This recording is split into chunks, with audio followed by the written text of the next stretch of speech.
Vamos aqui, Deus abençoe. Aqui, vamos continuar aqui nessa segunda parte.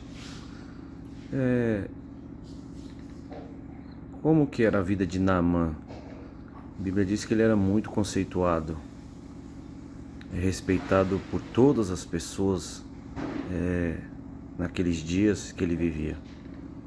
Mas quando ele chegava dentro de casa, eles sabiam que ele era leproso. Lá na rua ele estava com a sua roupa de general, e essa roupa não permitia que as pessoas vissem a sua lepra, né? Mas quando chegava dentro de casa, dentro da sua realidade, a sua realidade era uma realidade de um leproso. E disse que tinha mais de 180 metros de faixa que tinha que passar no corpo dele todos os dias. Enrolava o corpo dele todo com essas faixas. Mas fora, ele era visto como algo assim de muita importância. Era muito importante. E muitas das vezes nós não nos preocupamos como estamos dentro de casa. Nós nos preocupamos como estamos fora de casa. O que as pessoas nos veem, o que as pessoas nos enxergam. E é difícil esse sentimento é muito difícil de você querer largá-lo, né? Por causa da dureza, da prepotência do coração do homem. Então ele não quer expor. A gente vê quando o profeta não sai para falar com ele, manda o seu servo, assim, manda ele lá no rio mergulhar 7 vezes. Ele não quer expor do lado de fora aquilo que ele consegue expor dentro da sua própria casa. Ele não quer expor. Ele não quer expor. Esse dia eu estava tratando um problema e eu falei assim para a pessoa: você tem que ir até o seu pastor e falar para ele o que está acontecendo, porque ele pensa que você é um santo. O seu problema que eu não estou conseguindo resolver, possa ser que o teu pastor consiga resolver o teu problema. Eu falei para essa pessoa, né? Uma pessoa que congrega lá na igreja dele. E eu disse: vai lá e conversa, porque lá você é uma pessoa assim que as pessoas pensam que você é um santo. Eu falei bem assim na cara dele: você é um santo maravilhoso, tocando o seu instrumento como se fosse uma coisa maravilhosa. Eu falei: você precisa falar. Mas as pessoas preferem mostrar uma coisa que não vive dentro de uma igreja, dentro de uma empresa. Mas quando chega dentro de casa é um leproso, ou a sua vida é uma vida de leproso. Por quê? Porque nós nos preocupamos com o que os outros acham de nós. Olha, eu amo fazer essa citação. Na época do avivamento na Rua Azusa, lá na igreja do pastor Simon, teve um rapaz que foi lá falar com ele, tinha uns 24 anos de idade, Tom Mendes. Tom Mendes foi lá e procurou o pastor Simon e disse: pastor Simon, eu tenho vindo aqui constantemente, e esse rapaz, ele tinha perdido a família por causa do alcoolismo, ele era alcoólatra, uma vida destruída, uma vida totalmente acabada. Ele falou assim: pastor Simon, eu tenho vindo aqui, e por que eu não consigo largar isso? E o pastor Simon disse para ele: olha, Deus está me dando uma direção para você aqui, Tom Mendes.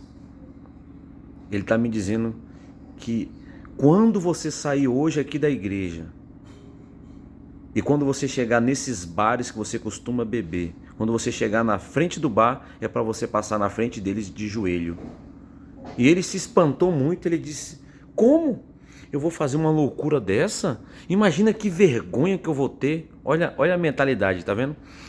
Não consegue nem obedecer o que Deus manda. Olha como é difícil quando Deus manda. A gente fala de Naamã, mas olha como é difícil. Ele vivendo uma vida miserável, perdendo família, tudo destruído, e quando tem uma direção de Deus para a vida dele, de verdade, né? Do pastor Simon, você pode procurar o livro do pastor Simon e você lê. Quando ele tem uma direção, ó, você sai daqui, e quando ele falou para o pastor Simon: mas isso é muito vergonhoso, você está entendendo? Nós estamos preocupados, não é com o que Deus quer fazer em nós, estamos preocupados com o que as pessoas acham. É muito vergonhoso a pessoa saber que eu fiz tal coisa, é muito vergonhoso me ver dessa maneira, é muito vergonhoso isso. Não, aquele que a si mesmo se humilhar, Deus o exaltará. Então, quando ele saiu dali, da igreja, do pastor Simon, que ele vai andando pelo caminho, ele começa a ouvir uma voz na cabeça dele dizendo: você vai fazer isso, você é bobo, você vai fazer, você vai agir dessa maneira, as pessoas vão ficar rindo da sua cara, as pessoas vão ficar falando de você, você vai ter coragem de fazer isso. E aquela luta, porque é assim que nós vivemos, nós vamos fazer isso, nós vamos realizar dessa maneira. E aí, quando ele chegou na frente do primeiro bar, ele dobrou o joelho e passou de joelho. E ele passou do primeiro, passou do segundo. As pessoas que estavam dentro do bar saíram e começaram a achar que era uma brincadeira o que ele estava fazendo. Alguns até dobraram o joelho também e zombando do que Tom Mendes estava fazendo. Mas era algo sério da parte de Deus que estava acontecendo naquele momento. E naquele momento, esse momento que ele estava vivendo de algo tão sério na sua vida, quando ele passou o segundo, o terceiro, o quarto bar, e quando ele se levanta no último bar que ele está de joelho, ele já está chorando, as lágrimas já estão descendo e ele já é batizado com o Espírito Santo. Deus faz uma grande obra, ele vira o primeiro missionário a vir aqui para essa região sul nossa aqui, região aqui da Bolívia, dessa região aqui. Ele veio para cá, foi o primeiro missionário nessa região. O que eu quero te dizer é: não se preocupe com o que os outros acham. Pare de ouvir vozes, né? A gente ouve um louvor que diz sobre isso, né? Pare de ficar ouvindo vozes que não seja a voz de Deus, né? Quando nós paramos de ficar ouvindo vozes e ouvimos verdadeiramente o que Deus está falando, nós conseguimos ter uma vida abençoadíssima pela presença do Senhor, quando nós paramos de ouvir vozes. Então, guarde essa palavra no seu coração e pensa, não perca por causa do orgulho, não perca por causa do externo. Não tem problema, né? Quando Davi foi sair da cidade de Jerusalém, que Absalão estava indo para tomar a cidade, e eles falaram: não, vamos levar a arca, porque se a gente levar a arca, né, o povo vai vir conosco. Ele disse: não, se Deus quer que eu passe por isso, nós vamos, se um dia Ele quiser, Ele vai permitir que eu volte aqui novamente. Essa é a diferença de uma pessoa que peca.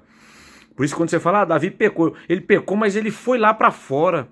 Ele foi mostrar aquilo que ele cometeu. Quando ele está saindo da cidade, ele encontra um homem Simei pelo caminho. Esse homem começa a praguejar e a xingá-lo de tudo quanto é nome. Um dos seus valentes, ele pega a espada: vou cortar a cabeça desse homem. Ele diz: não faça tal coisa. Ele fala para Uzai: não faça tal coisa. Se Deus acha que eu mereço isso, passar por essa vergonha, ser tacado pedra em mim, não tem problema. É isso que eu tenho que viver agora. É um momento de viver isso. Olha que reconhecimento, né? Poderia deixar o orgulho. Não, olha quem eu sou. Eu sou o rei. Como é que eu vou deixar alguém do lado de fora falar isso? Não, deixa xingar, deixa praguejar da minha vida. Por isso que essa é a diferença dele para aqueles que estão aí, né? Que não tem coragem de vir para fora e mostrar verdadeiramente aquilo que foi feito ou o que aconteceu e dizer verdadeiramente: foi isso que aconteceu, eu sou o culpado, né? Eu errei, eu fiz dessa maneira e pronto. Mas o orgulho não nos permite de viver o que Deus tem. Muitos morrem sem viver a promessa de Deus por causa do seu próprio orgulho. Que Deus te abençoe em nome de Jesus.